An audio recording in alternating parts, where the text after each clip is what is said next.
মানুষ মরে গেলে নাকি সব শত্রুতা শেষ হয়ে যায়, কিন্তু ভোলার চরফ্যাশনে যা ঘটল তা শুনলে আপনি অবাক হবেন। একজন বাবার লাশ, যিনি জীবনে 4টি বিয়ে করেছিলেন, পড়েছিল উঠানে ঘণ্টার পর ঘণ্টা, কারণ তার নিজের সন্তানরা ব্যস্ত ছিল সম্পত্তির ভাগ নিয়ে মারামারিতে। 2বার কবরখোঁড়া হয়েও দাফন আটকে গিয়েছিল। ঘটনাটা পুরোটা শুনুন।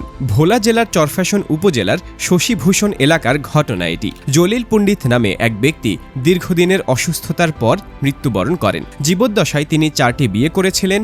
মৃত্যুকালে তার 2 স্ত্রী এবং 7 ছেলেমেয়ে জীবিত ছিলেন। জীবনের শেষ দিনগুলোতে তার এক স্ত্রীর মেয়ে খাদিজা তাকে নিবিড়ভাবে সেবা যত্ন করেন। কৃতজ্ঞতা থেকে জলিল পণ্ডিত মৃত্যুর আগে সম্পত্তির একটি অংশ খাদিজার নামে দলিল করে দিয়ে যান, কিন্তু এই সিদ্ধান্তই পরে কাল হয়ে দাঁড়ায়। তার মৃত্যুর খবর ছড়িয়ে পড়তেই অন্য স্ত্রীর সন্তানরা ক্ষুব্ধ হয়ে ওঠেন। বাবার প্রতি শেষ শ্রদ্ধা জানানোর বদলে তাদের মনে তখন ঘুরছিল সম্পত্তির হিসাব। দাফনের জন্য প্রথমে পারিবারিক কবরস্থানে কবরখোঁড়া হলেও অন্য পক্ষের সন্তানরা সরাসরি বাধা দেন। বাধ্য হয়ে স্বজনরা বাড়ির উঠানে দ্বিতীয়বার কবর খোঁড়েন। সেখানেও শুরু হয় উত্তেজনা। একদিকে নিথর হয়ে পড়ে আছে বাবার লাশ, অন্যদিকে নিজের ভাই বোনদের মধ্যেই শুরু হয় লাঠিসোঁটা নিয়ে মারামারি ও হাতাহাতি। ঘণ্টার পর ঘণ্টা ধরে চলা এই দৃশ্য দেখে স্তব্ধ হয়ে যান এলাকাবাসী ও প্রতিবেশীরা। সম্পত্তি তাদের বাবার দেহের চেয়েও বড় হয়ে গেল কিনা, এই প্রশ্নই তখন ঘুরপাক খাচ্ছিল সবার মনে। পরিস্থিতি বেগতিক দেখে এলাকার গণ্যমান্য ব্যক্তিরা এগিয়ে আসেন। তাদের হস্তক্ষেপে সংক্ষিপ্ত জানাজা শেষে তড়িঘড়ি করে দাফন সম্পন্ন করা হয়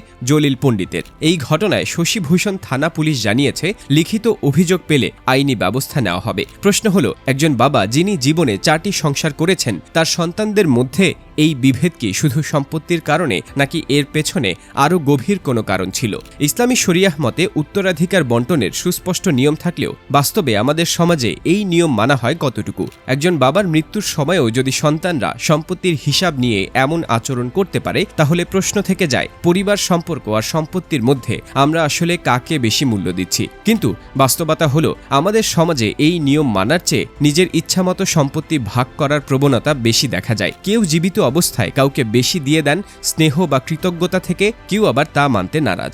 এর ফল গিয়ে পড়ে এমন এক ভয়াবহ পরিস্থিতিতে যেখানে বাবার নিথর দেহ পড়ে থাকে উঠানে, আর সন্তানরা একে অপরের বিরুদ্ধে লাঠি তুলে নেয়। প্রশ্ন হলো, সম্পত্তি কি সত্যি এত বড় যে তার জন্য একজন বাবার শেষ বিদায়টুকু পর্যন্ত আটকে রাখা যায়? যিনি ছোটবেলায় আঙুল ধরে হাঁটা শিখিয়েছেন, তার মৃত্যুর পরেও যদি তার সন্তানরা তাকে শান্তিতে মাটি দিতে না পারে, তাহলে সেই সম্পত্তি আসলে কাদের কাজে লাগলো? আজকের সমাজে এই ধরনের ঘটনা একটি দুটি নয়। পরিবারে পরিবারে সম্পত্তির বিরোধ এখন এতটাই স্বাভাবিক হয়ে গেছে যে মৃত্যুর শোক পালনের আগেই শুরু হয়ে যায় হিসাব নিকাশ। অথচ একটু সচেতনতা, একটু ধৈর্য আর শরিয়াহ মোতাবেক ন্যায্য বন্টনই পারত এই করুণ দৃশ্য এড়াতে। আপনার কি মনে হয়, এই ধরনের পারিবারিক সম্পত্তি বিরোধের মূল কারণ কি? সচেতনতার অভাব না লোভ? নিচে কমেন্টে জানান আপনার মতামত। আর এই ধরনের সত্য ঘটনা ভিত্তিক প্রতিবেদন নিয়মিত পেতে চ্যানেলটি সাবস্ক্রাইব করে রাখুন।